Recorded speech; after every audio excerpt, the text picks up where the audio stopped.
موالیان حیدر کرار عزاداران سلطان کربلا،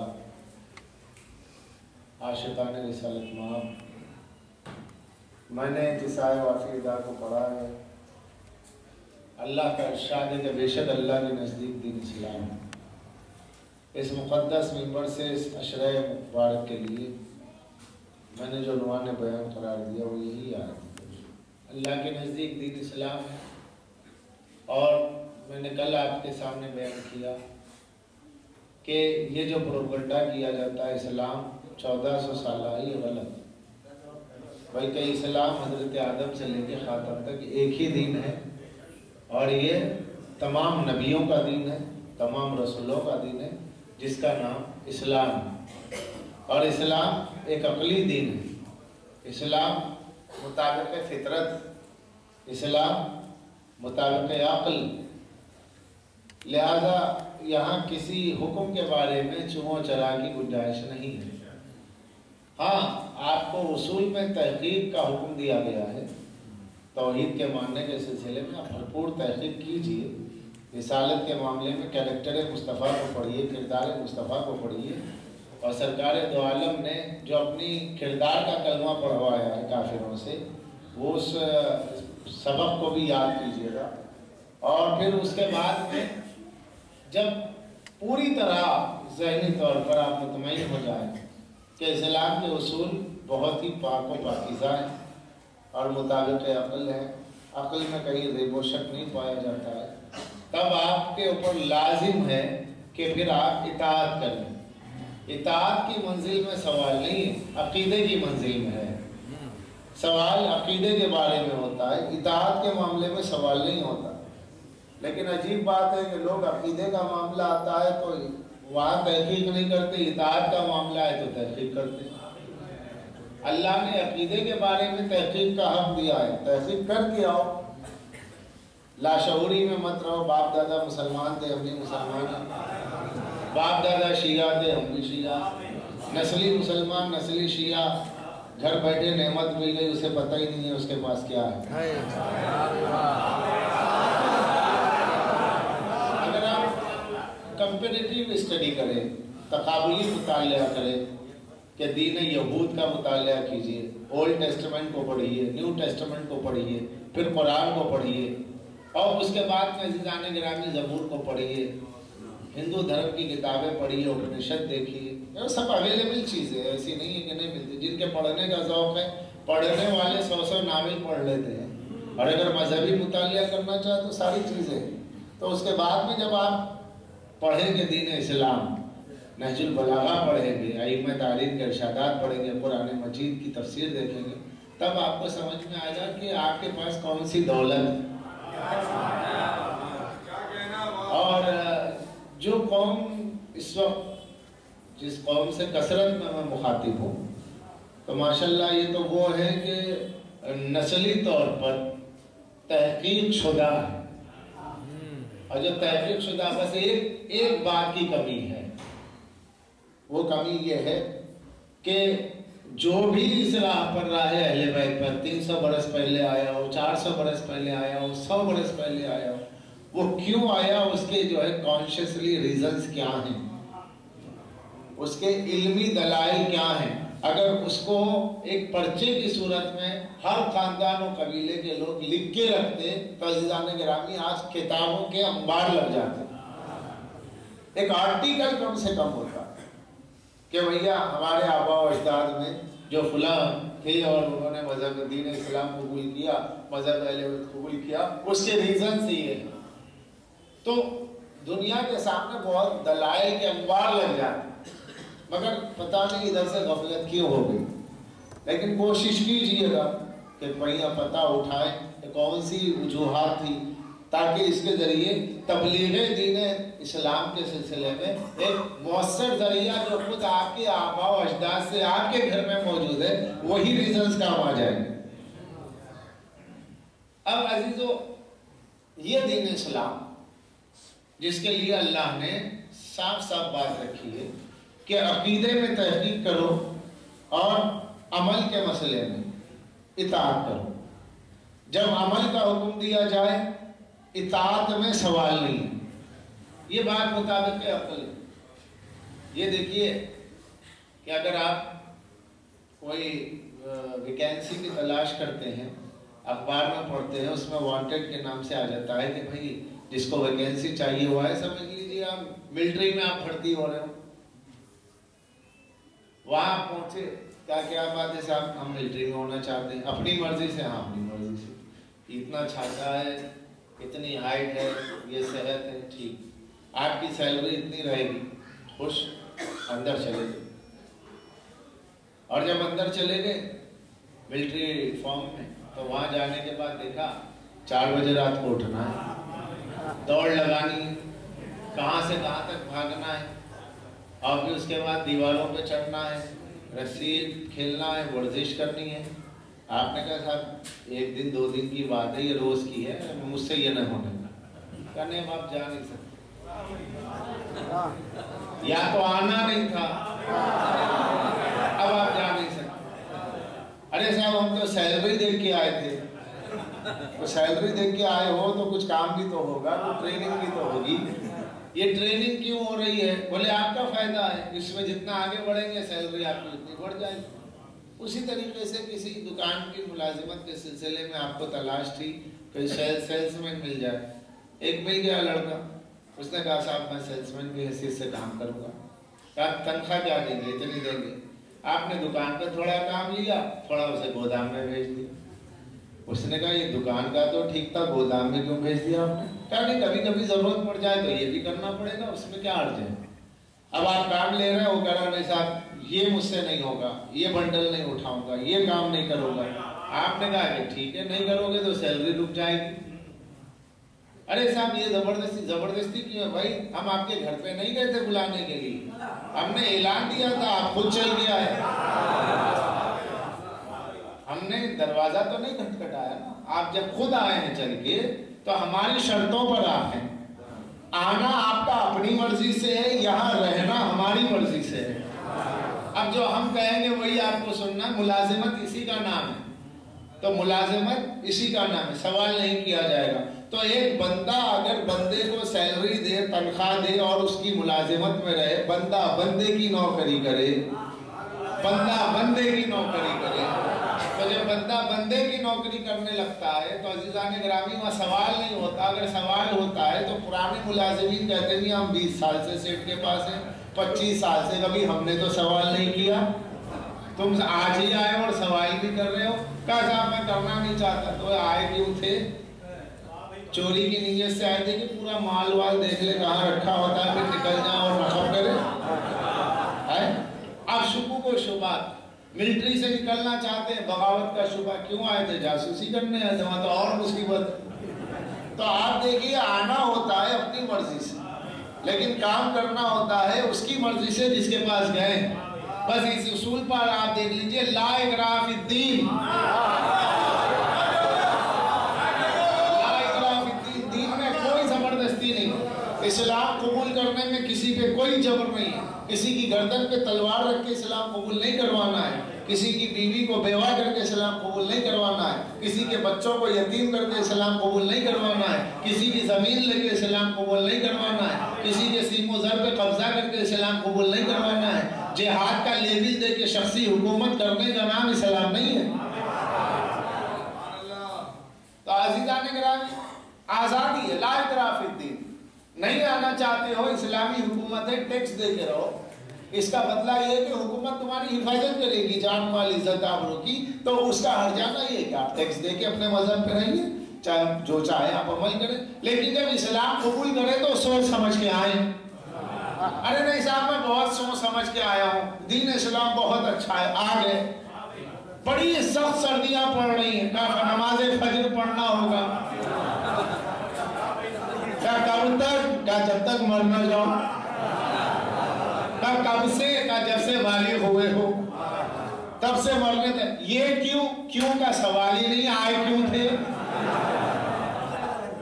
بندہ بندے سے نہیں پوچھ سکتا، بندہ خدا سے پوچھے گا یہ 2 رکعت کیوں ہے، یہ رمضان کے روزے کیوں ہے اتنی گرمی میں، یہ فجر کی نماز کیوں ہے اتنی سردی میں؟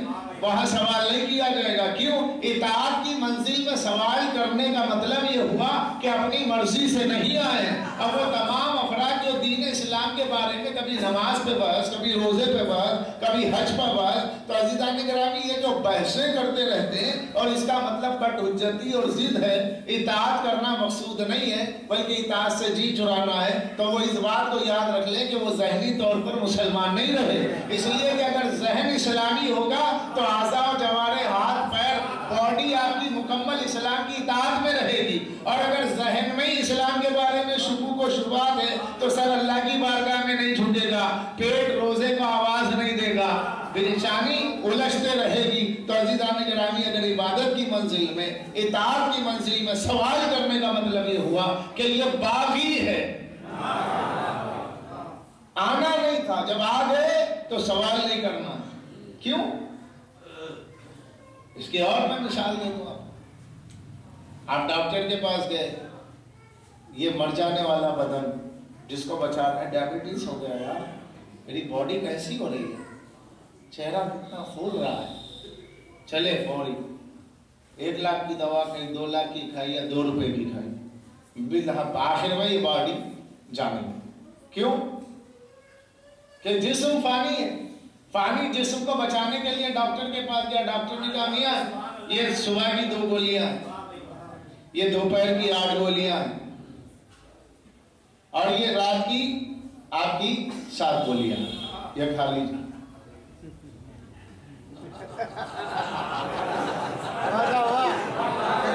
اب وہاں پہ سوال ہوگا، ارے ڈاکٹر صاحب یہ 2 یہ 8، باپ رے باپ یہ 8 کیوں؟ اچھا ٹھیک ہے، مرنا ہے ٹھیک ہے، پیسہ بھی دیجئے، دوا آدھی کھا لیجیے آدھی پھینک دیجیے، مجھ سے کیا مطلب؟ ارے نہیں مجھے جینا ہے، مجھے جینا ہے، کیونکہ ابھی میں نے نیا فلائٹ لیا، اس میں ابھی میں گیا نہیں ہوں، ذرا اچھا بن کے جاؤں گا. ابھی میں نے نئی گاڑی خریدی ہے، اس میں بیٹھا نہیں ہوں، ڈاکٹر صاحب میں چاہتا ہوں ذرا اپنی گاڑی میں بیٹھوں.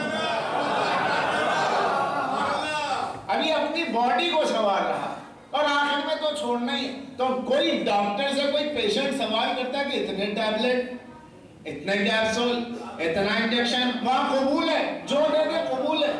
کڑوی دوا ہے، ناک پہ ہاتھ رکھ کے کھا لینا، کڑوی دوا ہے، ناک بند کر کے پی لے گا، آنکھ بند کر کے کھا لے گا، بگنو مت کتنی ہے بدال دو گے. کیوں؟ باڈی بچانا. لیکن اللہ جو پروردگار عالم تم سے کہہ رہا ہے فجر کی 2 رکعت پڑھ لے، ظہرین کے 8 رکعت پڑھ لے، مغربین کے جو ہے 7 رکعت پڑھ لے، وہاں سوال یہ 8 کیوں ہے، یہ 2 کیوں ہے، یہ 3 کیوں ہے، یہ سوال کیوں ہو رہا ہے؟ وہاں بدن بچانا ہے، اللہ تیری روح کو بچانا چاہتا ہے.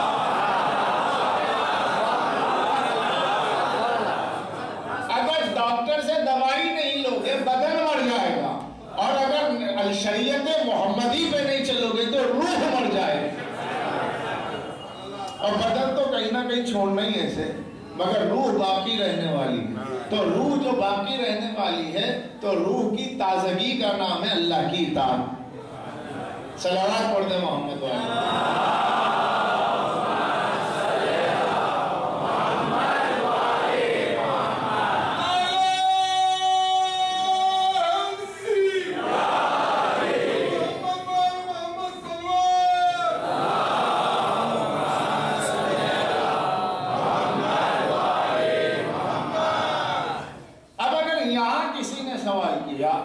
تو اس کا مطلب یہ ہے کہ اس کا ذہن مکمل طور پر ابھی اسلام قبول نہیں کیا ہے، ووٹنگ لسٹ کا مسلمان ہے،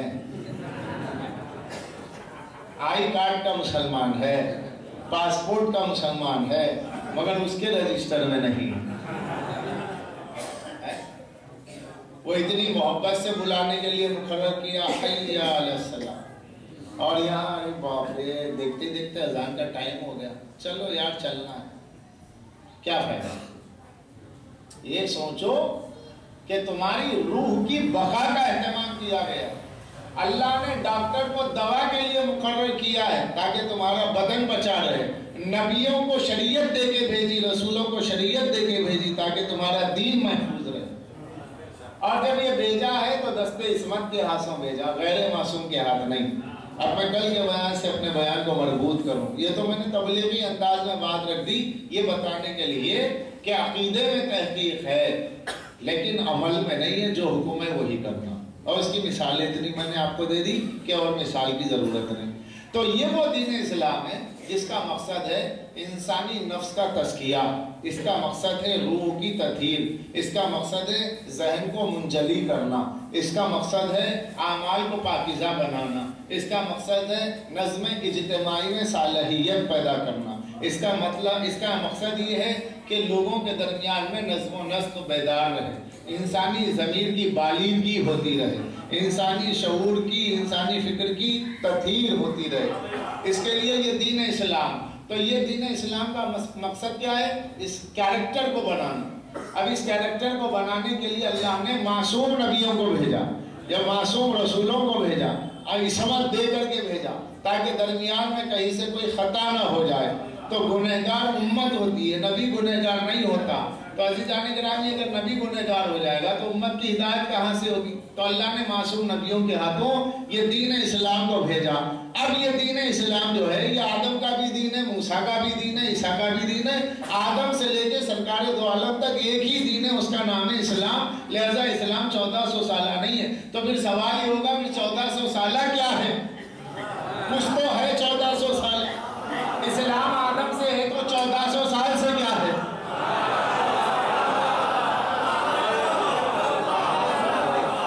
کیونکہ کل کی مجلس میں میں نے بیان کیا آدم سے لے کر آج تک ایک ہی دین ہے، دین اسلام قرآن مجید کی روشنی میں. تو پھر صاحب 1400 سالہ کیا ہے؟ کچھ تو ہے. تو جو 1400 سالہ ہے وہ شریعت محمدی ہے. شریعت محمدی کے 1400 سال ہے، دین اسلام کے نہیں ہے. کیوں؟ شریعت برانچ کا نام ہے، شریعت شاخ کا نام ہے اور دین جڑ کا نام ہے. اسی دین کے یہ سمجھ لیجئے کہ دین کے 2 سیکشن ہیں. سیکشن اے کو اصول کہتے ہیں، سیکشن بی کو فروع کہتے ہیں. اصول دین آدم سے خاتم تک ایک ہے، فروع دین الگ الگ ہے. اس کا نام شریعت. شریعت اپنے اپنے دور، اپنے اپنے ماحول میں، اپنے اپنے کلچر میں جیسے حالات، جیسے لوگ مزاج کے ملے ہیں، ان کے مزاج کے مطابق اللہ نے احکام شریعت کو بھیجا. حضرت موسیٰ کی امت بڑی سخت مزاج تھی، بڑی شدید، تو ان کے لیے احکام بہت سخت. لیکن حضرت عیسیٰ کی امت تھوڑی نرم تھی تو ان کے لیے نرم احکامات، تو بہت ہی نرم ہو گئے. لیکن امت محمدیہ کو اعتدال ملا، کچھ گرم اور کچھ نرم. حضرت موسیٰ کی امت میں یہ تھا کہ اگر پیشاب کا چھینٹا جسم کو چھو لے تو وہ جسم کا چمڑا کاٹ دیا جائے. اگر کہیں پیر وغیرہ پہ گر جائے تو نجاست کا حصہ کاٹ دیا جائے. اتنی احتیاط ہوگی. امت محمدیہ پہ نرم. حضرت موسیٰ کے پاس قصاص ہے، قرآن میں بھی اس کا ذکر ہے، توریت میں بھی ہے. ناک کے بدلے ناک، دانت کے بدلے دانت، جیسا جو نقصان ہوا ہے ویسا اس کا بدلہ. وَالْأَنْفَ بِالْأَنْفِ وَالْأُذْنَ بِالْأُذْنِ، پوری آیت ہے. یہ قصاص. انجیل میں قصاص نہیں. حضرت عیسیٰ فرماتے اگر کوئی داہنے گال پہ تیرے تھپڑ مارے تو اپنا بائیں گال بھی پیش کر دے. اسلام میں یہ نہیں. اسلام یہ کہتا ہے کہ نہیں، دین فطرت ہے. بلی اگر چوہے کو ڈراتی ہے تو وہ بھی اپنی قوت بھر پنجہ اٹھاتا ہے. چونکہ اللہ نے کائنات میں ڈیفنس کا بھی پہلو رکھا ہے، آفینس بھی ہے. تو جو بہت طاقتور ہوگا وہ آفینس کا استعمال کرے گا، لیکن کمزور ڈیفنس تو کرتا ہی ہے. تو لہذا ڈیفنس ہی نہ کیا جائے، نیچر کے خلاف ہوگا. تو پھر حضرت عیسیٰ جو تعلیم دے رہے تھے کیا وہ نیچر کے خلاف دے رہے تھے؟ اب سوال بھی مجھے ہی کرنا ہے، جواب بھی مجھے ہی دینا ہے. تو حضرت عیسیٰ جو دے رہے تھے تعلیم، اور انجیل میں ہے، یوحنا کے ورسز میں موجود ہے کہ اگر کوئی تیرے داہنے گال پہ تھپڑ مارے تو اپنا گائن، وہ بھی صحیح کہہ رہے. شریعت محمدی یہ کہتی ہے تو اگر معاف کر دے تو یہ بڑی بات ہے، معاف نہ کرے تو شریعت میں قصاص کا حق ہے. فیضا عزم کا، اگر تو عزم کر لے اور معاف کر دے تو یہ بڑی بات ہے، اچھی بات. نہیں، اگر معاف نہیں کرنا چاہتا قصاص لے لے. دونوں پہلو. شریعت موسوی میں قصاص ہے،